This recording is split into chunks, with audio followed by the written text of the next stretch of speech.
নিজেদের ব্যাটিং অনুশীলনের মাঝে হঠাৎ করেই প্রধান কোচ ফিল সিমন্স ডাকলেন দুই ব্যাটারকে। এগিয়ে আসলেন বিশেষজ্ঞ ব্যাটিং কোচ মোহাম্মদ আশরাফুলও। আর দুই কোচ মিলে কথা বললেন টাইগার দুই ব্যাটার পারভেজ ইমন এবং তানজিদ তামিমের সঙ্গে। প্রশ্ন জাগতেই পারে, সামনে নেই কোনো সিরিজ বা টুর্নামেন্ট। বিপিএল থাকলেও তানজিদ তামিম কিংবা পারভেজ ইমন দুজন খেলবেন ভিন্ন দুই দলের হয়ে। সব থেকে বড় কথা, বিপিএল এর অনুশীলন শুরু হতে বাকি এখনো 2 সপ্তাহের মতো। তাহলে জাতীয় দল এত আয়োজন করে কি করছে একাডেমি মাঠে, সেটিও দুই ওপেনারকে নিয়ে।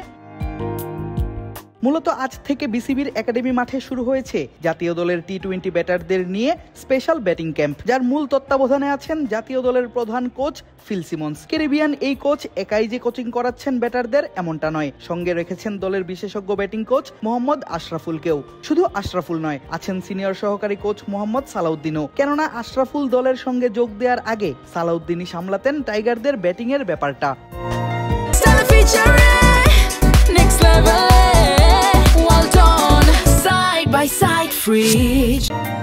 আর প্রথম দিন বিশেষ ব্যাটিং ক্যাম্পে যোগ দিয়েছেন দুই টাইগার ব্যাটার পারভেজ ইমন এবং তানজিদ হাসান তামিম। তাদের কিভাবে কি করানো হবে সে ব্যাপারে আলোচনা করতে দেখা যায় বাংলাদেশ জাতীয় দলের কোচিং প্যানেলে থাকা দুই দেশি কোচ মোহাম্মদ সালাউদ্দিন এবং মোহাম্মদ আশরাফুলকে। দুজনের জুটিতে আয়ারল্যান্ড সিরিজে বাংলাদেশের ব্যাটাররা দেখায় দারুণ সব পারফরমেন্স। বিশ্বকাপেও এমন পারফরমেন্স যেন দেখাতে পারে দল, সেজন্য বেশ কয়েক মাস আগেই জুটি বাঁধেন দুই কোচ।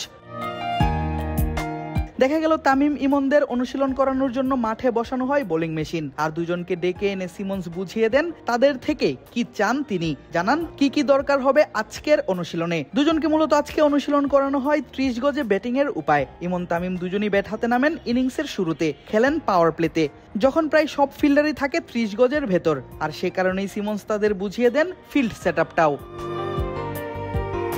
দেখা গেল কোচদের পরামর্শ শুনেই তামিম এবং ইমন মিলে করেন নিজেদের ব্যাটিং অনুশীলন। পিচে বসানো গ্রানাইটের স্ল্যাব, এর উপর এসে বাউন্স করে মেশিন থেকে ছোড়া দ্রুতগতির বল। স্ল্যাবের কারণে গতি বাড়ে সেই বলে আরো বেশি, আর তারপর সেই বলগুলোকেই মোকাবেলা করতে দেখা যায় টাইগার দুই বাঁহাতি ওপেনারকে।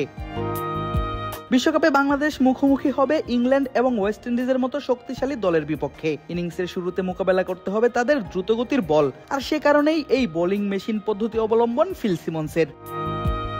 6 ডিসেম্বর থেকে শুরু করা এই স্পেশাল ব্যাটিং ক্যাম্প চলার কথা 15 ডিসেম্বর অবধি, যেখানে লিটন সাইফরা ঝালিয়ে নেবেন নিজেদের বিপিএল এর আগে। আদিব আশরাফ, ক্রিক ফ্রেন্জি।